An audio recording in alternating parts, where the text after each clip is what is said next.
Have you ever felt it? A silent fissure in the reality presented to you, an almost imperceptible crack at the base of everything you were told to believe. It's not a loud noise, but a low hum, a persistent question that lives deep in your soul and sometimes makes you feel like a stranger in this world. That feeling is not your mistake. It's a memory. And it's because of this memory that Gnosticism was, and still is, considered such a dangerous heresy. The danger was never in the ancient texts or the forgotten rituals, but in the permission it gives you to validate this fissure you feel, to trust it as a guide. This historical persecution has left a deep scar on our collective psyche, an invisible wound that taught us to distrust our own inner knowledge. We were conditioned over centuries to believe that mental submission was a form of holiness, that surrendering our power to question was an act of faith. We were taught to repeat prayers with our mouths, while a nagging spark within us longed to embody knowledge in our hearts. This spark, however small, is the greatest threat to any power structure that depends on walls, dogmas, and a flock that dares not look within. The real reason this path was so feared and suppressed is not complex. It is frighteningly simple. The ancestral fear that every human being might discover they carry within them their own inner church, a sacred temple that requires no intermediaries. The fear that you might realize the divine spark is not something to be reached in heaven, but to be rediscovered in the earth of your own body, in the stillness of your own mind. That is why the philosopher Manly P. Hall described the silent initiate as an invisible man, someone who, upon finding their inner authority, simply disappears from the control system's radar. Think of the image of a snake shedding its skin. It doesn't fight the old skin. It doesn't tear it in anger. It simply grows, and the old skin, which no longer fits, peels away naturally. This is an invitation for you, an invitation to stop fighting against the inherited beliefs that bind you, and simply allow yourself to grow beyond them. It is an organic, silent, and deeply personal process. So, the question that echoes through time, and that I ask you to hold in your heart, is not to be answered by the mind, but to be felt by the soul. Who truly benefits when you forget that you can remember for yourself?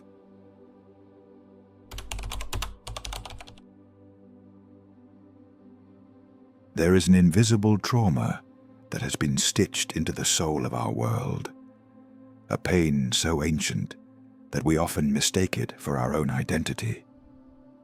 We were given a name for it, original sin, but that expression never did justice to the real weight it carries.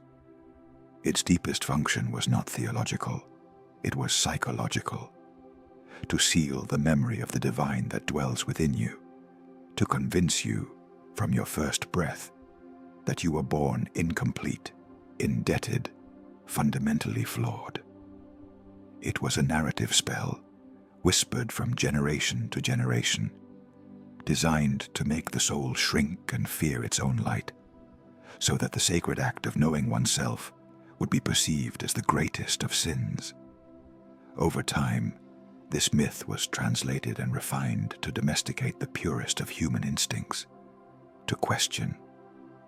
The story was not about a fruit or a garden. It was about power. It was about turning your natural curiosity into disobedience and your search for autonomy into arrogance. And so, a mental pattern was installed, a form of subtle self-sabotage disguised as obedience and humility. It's that inner voice that advises you not to go too deep, not to ask too many questions, to accept the answers you're given without checking if they resonate with the truth of your heart. It's the fear of being too much, of wanting too much, a fear that keeps you small, to fit into boxes that were never made for you. Imagine a golden cage with the door permanently open. From the outside, it seems obvious that the bird should fly to freedom. But for the bird born inside, the limits of the cage are its known world. The bars, though restrictive, are familiar and offer a strange sense of security. The world outside is vast, unpredictable, and requires a strength it is not sure it possesses. Many of us prefer the familiar pain of the cage to the vertigo of freedom, because the cage exempts us from the responsibility of having to learn to fly. Staying in it is easier than confronting the possibility that we have always had wings. Perhaps the first step to true freedom is not to force your way out, but simply to acknowledge the existence of the cage without judgment, to begin to gently detect the discourse, both internal and external, that feeds your permanence in it. It's the news that generates fear. It's the relative who invalidates your feelings. It's the dogma that demands blind obedience. And above all, it's your own inner voice, repeating that you are not worthy or capable. Just observing this, without the need to fight, is a radical act of self-love. It is the beginning of awakening, the moment you stop looking at the bars and start feeling the sky that calls to you from the outside.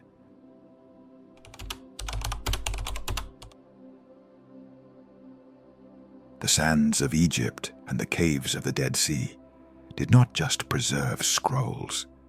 They preserved a frequency, a quality of being that our modern world has forgotten.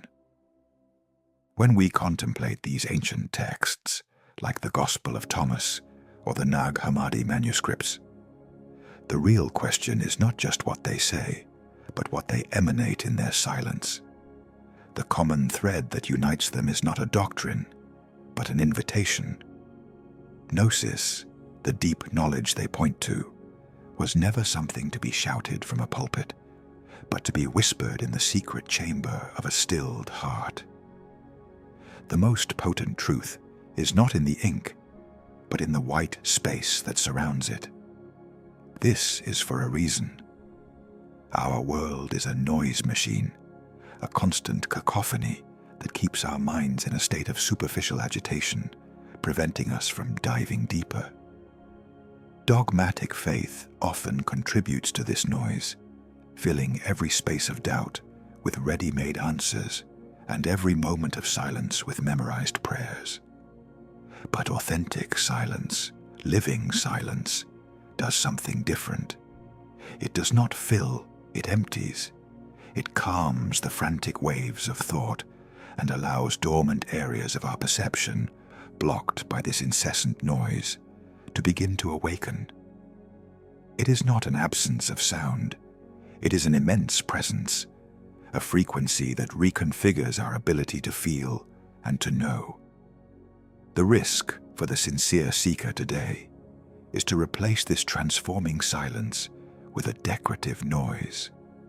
It is the temptation to put on meditation music to drown out anxiety, to listen to a podcast about spirituality so as not to have to listen to one's own inner confusion, to fill one's life with rituals and readings without ever sitting for 10 minutes in the naked and sometimes uncomfortable beauty of one's own being. We confuse the absence of external noise with internal stillness, but they are immensely different things.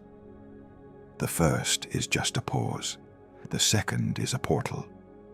And what if you allowed yourself, not as a task, but as a gift, to enter through that portal? What if, for a single hour, you took a self-imposed vow of silence, a sacred retreat in the midst of your daily life? No screens, no books, no music. Just you and the subtle hum of your own existence. The goal would not be to achieve enlightenment or have a mystical vision, but simply to witness what emerges from the stillness, to feel without judgment, the forgotten memory that lives beneath the layers of noise. It is in this silence that one does not hear a voice giving answers, but feels a presence that is the answer itself.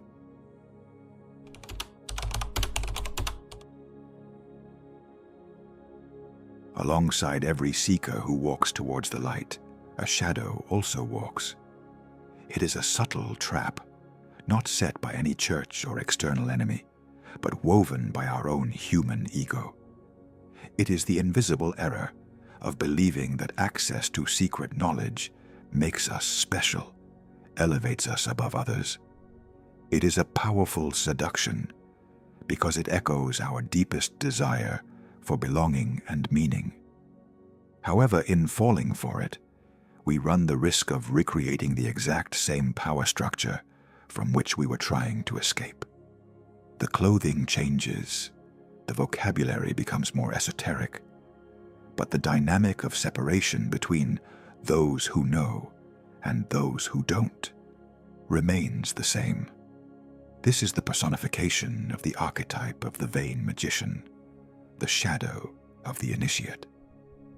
It is that part of us that, after tasting a little of the truth, wishes to be seen as the bearer of truth.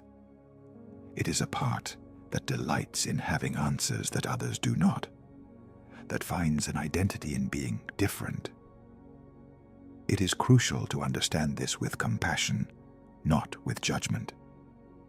It is not a moral failure, but a test of integrity on the path.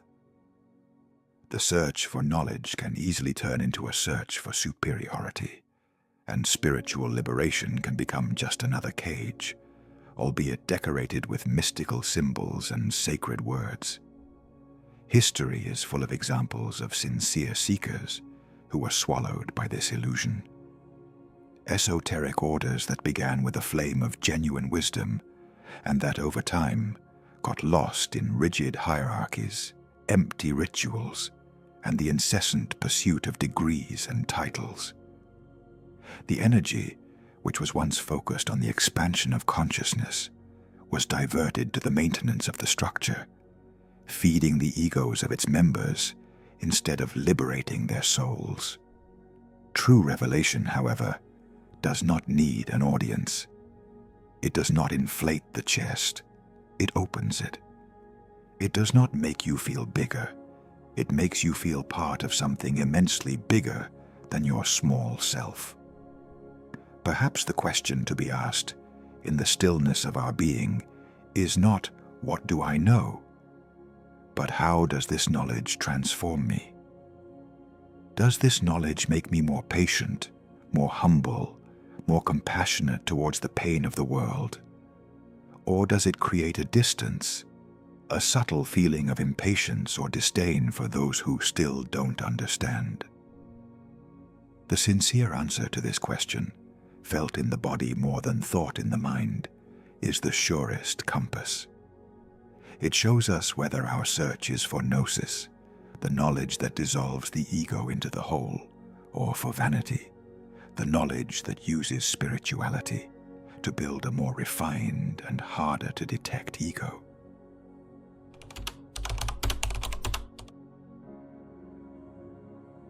Long before the Gnostic Gospels were buried under the desert sands, other seeds of the same truth were already being planted in the darkness of history, waiting for the right moment to germinate. They carried a different name, but they contained the same melody of the soul: Hermeticism. Texts like the Kybalion and the Corpus Hermeticum are not a separate path, but a lost thread of the same tapestry, echoes of the same primordial wisdom that whispers that the universe is not something outside of us, but something that happens through us. The heart of this tradition can be found in one of its best-known laws, the principle of correspondence, which tells us, as above, so below, as below, so above. This is much more than a poetic phrase. It is the golden bridge to Gnostic self-knowledge. It is the key that shows us that the same laws that govern the movement of the stars also govern the beats of our heart. The drama of the celestial archetypes unfolds on the stage of our human relationships. The macrocosm and the microcosm dance together, and to understand this dance is to begin to understand the power we have to influence our own reality. And it is here that we touch on the hidden point, on the real reason why this idea was so feared by any control system. If the universe is mental, as Hermeticism teaches, and our mind is a perfect receptacle of the all, this means that reality is malleable. Reality responds to our frequency, to our intention, to the vibrational truth that we emit. A soul that understands this in depth no longer needs an intermediary between itself and the divine, because it perceives that it is a direct channel of the creative force of the universe. This returns an autonomy and a sovereignty to the individual that makes the need for an external authority to tell them what to believe obsolete. And what if we could use this understanding to consciously begin to reprogram the patterns we have inherited? The feelings of unworthiness or powerlessness are not fixed truths. They are frequencies, vibrations, to which we have become accustomed to tuning in. We can, with focused intention, begin to introduce a new tone into the orchestra of our being. We can initiate a symbolic ritual, an act of personal alchemy. Take a sheet of paper and write down a limiting belief that you feel weighs on you.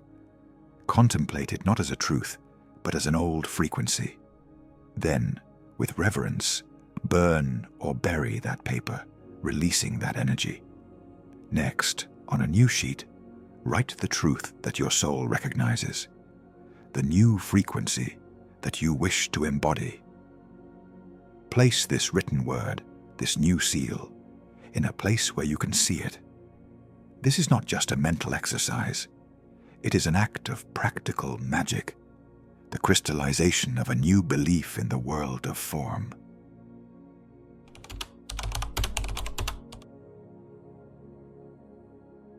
There is a hidden blade in our modern world, a weapon so subtle that we rarely perceive it until we feel its anesthetizing effect on our soul. It is not an external persecution, but an internal drain.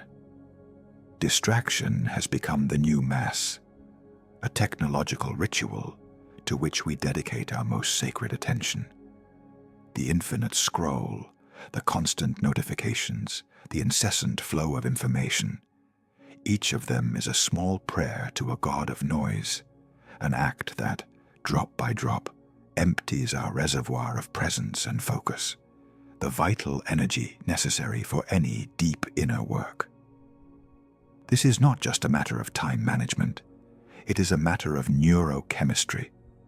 Every notification, every new image, every piece of shocking or amusing information releases a microdose of dopamine in our brain, a superficial pleasure that conditions us to always seek the next stimulus.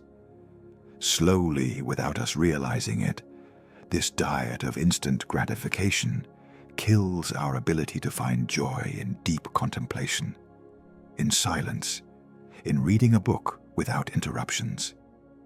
Our ability to concentrate atrophies, and with it, our ability to connect with the divine spark within, which only reveals itself in stillness and not in noise. Here lies one of the most treacherous traps for the spiritual seeker of our day, that of confusing the consumption of esoteric content with real practice. We can spend hours watching videos about awakening, reading about crystals, astrology, and ancient texts. Our mind accumulates knowledge, and our ego feels satisfied, believing that it is doing the spiritual work. However, if this knowledge is not digested in silence, if it is not applied through practice and self-observation, it becomes just another form of distraction, a spiritual entertainment that keeps us busy but does not transform us. Perhaps you have already felt the silent signal of this trap. It is that feeling of emptiness that sometimes arises right after having consumed a large amount of instant wisdom. It is a hollow echo that tells us that, despite all the information, our soul is still hungry. This feeling is not a failure. It is precious feedback. It is your soul whispering that information is not the same as nourishment, and that knowledge is not the same as gnosis. And what if we could then introduce a gentle countermeasure, a way to detoxify our mental temple? Imagine weaving throughout your day 3 conscious interruptions, 3 breaks of just 1 minute. When the alarm goes off, stop everything. Close your eyes. Take 1 deep breath and simply feel your body. Listen to the sounds around you. Not to achieve anything, but simply to return home, to your center. These small acts are a silent rebellion against the tyranny of distraction, a way to reclaim your energy and to keep your inner flame burning.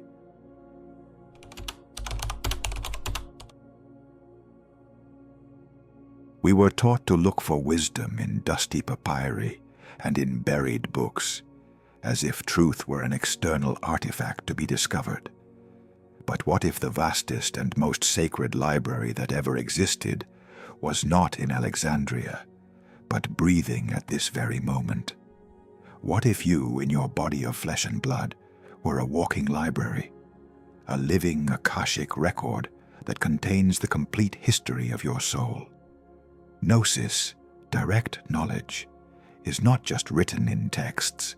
It is inscribed in your DNA, in your instinctive gestures, in the intuition that tightens your chest or reassures you for no apparent reason. Think of the archetype of Thoth, the divine scribe of ancient Egypt. His wisdom was not only recorded on emerald tablets. He, as a cosmic principle, inscribes the secrets of time in the very flesh of existence.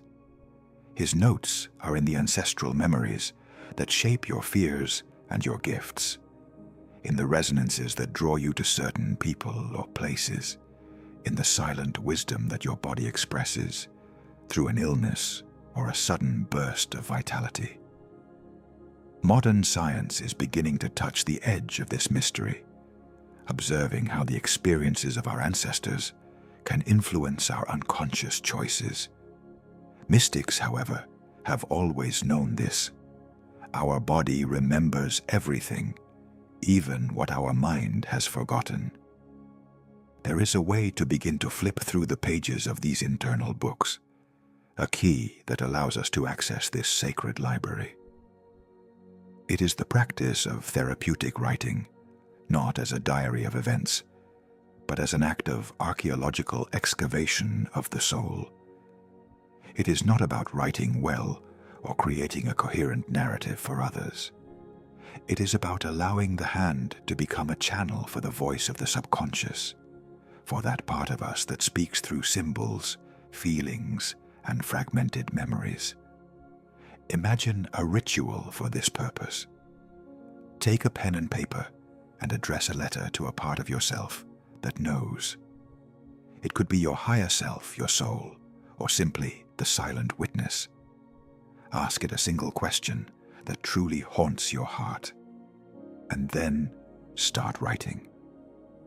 Write without stopping, without judging, without correcting, allowing whatever needs to come to the surface to do so through your hand.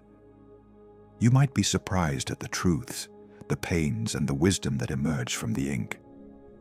When you feel you are finished, do not reread immediately. Fold the paper and seal the letter.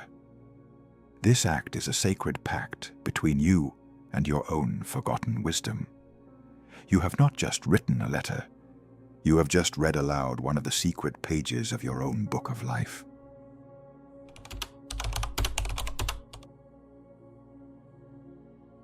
The ancient desert fathers knew a profound secret.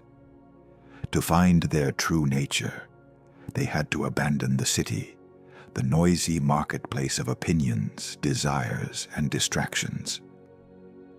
But what if the desert is not a geographical place, but a state of being? What if it is possible to enter that space of silence and purification without ever leaving our life, no matter how chaotic it may be? What if your own room, with the door closed with intention, could become your sacred cave? This is the concept of the invisible retreat. The importance of this conscious isolation cannot be underestimated. It is not about loneliness, but about solitude, which is loneliness chosen as a tool for healing and clarity. When we voluntarily withdraw from the incessant flow of external stimuli, something miraculous begins to happen at a neurological level. The brain, starved of external stimuli, begins to feed on itself, to digest old patterns, to process unresolved emotions, and to create new paths of light and understanding. Silence is not empty. It is incredibly fertile. It allows the nervous system to reconfigure, and the subtle voice of intuition, normally muffled by noise, to finally be heard. The modern trap, however, is to confuse digital escape with true solitude. Retreating into the virtual world of the cell phone or the computer is not a retreat. It is just an exchange of one type of chaos for another. True solitude requires courage. It is an encounter with ourselves, without filters, without distractions. It is being present with our own anxiety, with our own boredom, with our own memories and dreams, with nowhere to run. It is in this uncomfortable but sacred space that true transformation happens. Perhaps it is possible to structure a mini retreat for your soul, a sanctuary of time in the middle of your week. Imagine setting aside 1 hour every week to symbolically die and be reborn. During that hour, all devices are turned off. A candle is lit. The only goal is to have no goal. It is to allow yourself to simply be, to let emotions come and go without clinging to them, to let thoughts arise and dissolve without following them. It is an act of total surrender to the present moment. In this practice, you offer yourself the rarest gift in the modern world, a space for your soul to breathe and to remember who it is beyond all the roles it plays.